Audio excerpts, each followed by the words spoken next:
So the big question when I have explained this whole piece to patients is they're left with like, okay, well, what do I do now?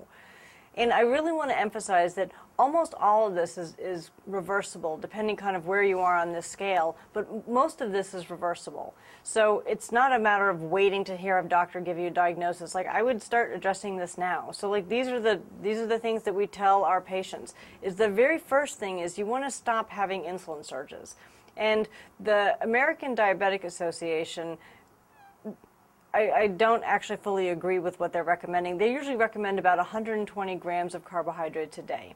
Now, technically how the research has shown is that the average person, if they weren't broken the way that we have broken our systems, can deal with about 70 to 100 grams a day.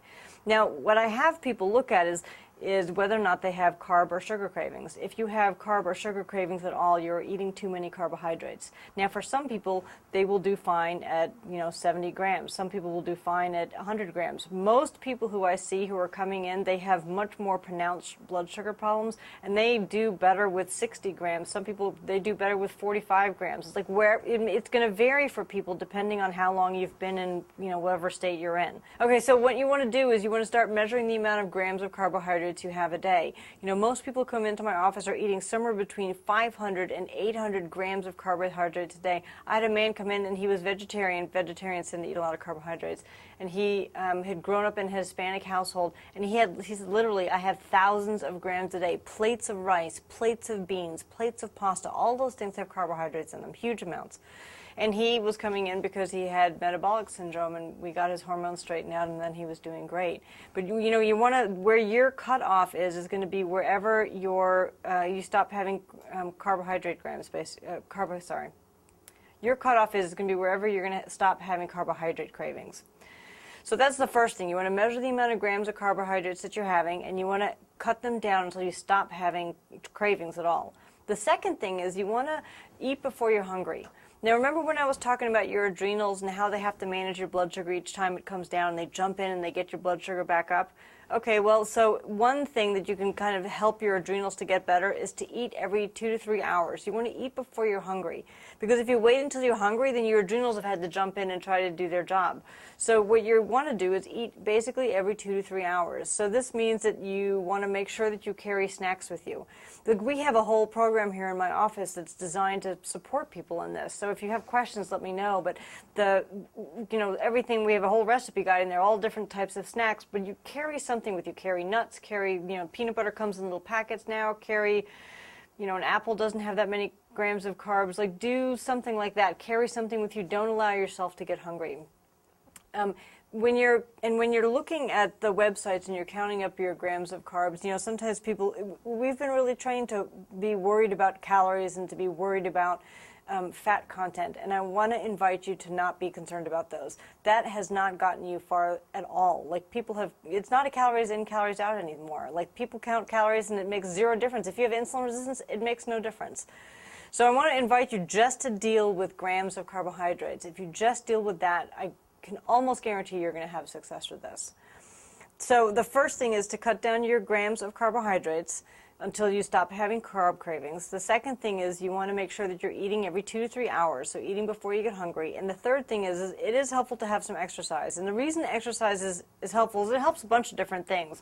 But in this particular blood sugar model, the reason exercise is helpful is because it actually burns up the glucose and gets rid of the insulin faster than if somebody's just sitting around. Like, it gets it out of your system faster, so it does less damage.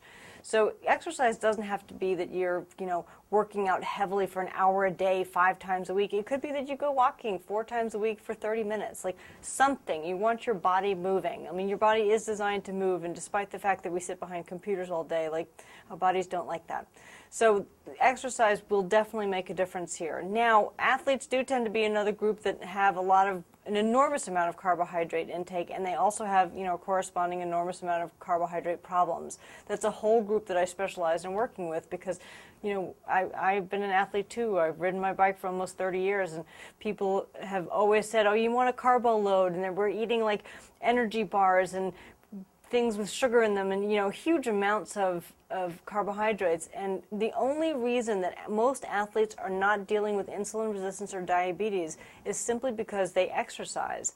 And the exercise is what keeps them, they have usually reactive hypoglycemia, but the exercise is what keeps it from moving forward into insulin resistance. So if you can add the exercise in, it does make a really big difference. So in conclusion, what I would like to say is, like, I want to leave you with the fact that this is actually reversible. And it's going to take something. You know, it takes looking at your pantry and looking through the foods that you have and, you know, dealing with how your family eats. Like, I have a lot of parents who come in and they really have to deal with the fact that they feed their kids sugar all day.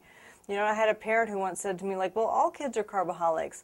Well, not really. I mean, they were trained this way. You know, they just get trained into eating sweet, and then they continue to eat sweet, and then they have fits because they don't get sweet, and we give it to them. And so then they just have problems too. That's why the childhood obesity is the fastest growing segment of the population that has diabetes, is because of the amount of sweets that they're eating. And we have patients in our office too, 12 and 13-year-olds who are dealing with fatty liver cirrhosis from pre-diabetic states.